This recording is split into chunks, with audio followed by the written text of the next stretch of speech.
அஸ்ஸலாமு அலைக்கும். Happy good day.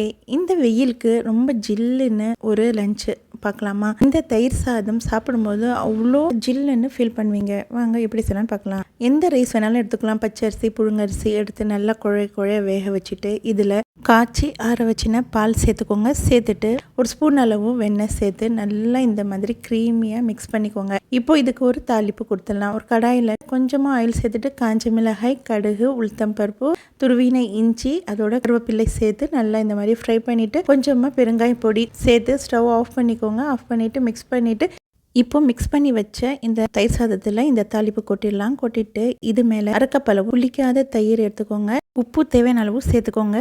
நீங்கள் உடனே சாப்பிட்றீங்கன்னா அரைக்கப்பளவு சேர்த்துக்கலாம். இல்லை காலையில் மிக்ஸ் பண்ணி வச்சுட்டு மதியம் சாப்பிட்றீங்கன்னா ஒரு ஸ்பூன் அளவு தயிர் சேர்த்துக்கோங்க. நம்ம மதியம் சாப்பிட்ற வரைக்கும் கரெக்டான தயிர் சாதம் கன்சிஸ்டன்சிக்கு வந்துடும். இப்போ இது நல்லா மிக்ஸ் பண்ணிவிட்டு இது கூட ஊறுகாய் இல்லைன்னா உருளைக்கிழங்கு வச்சு சாப்பிட்டா அவ்வளோ டேஸ்ட்டாக இருக்கும்.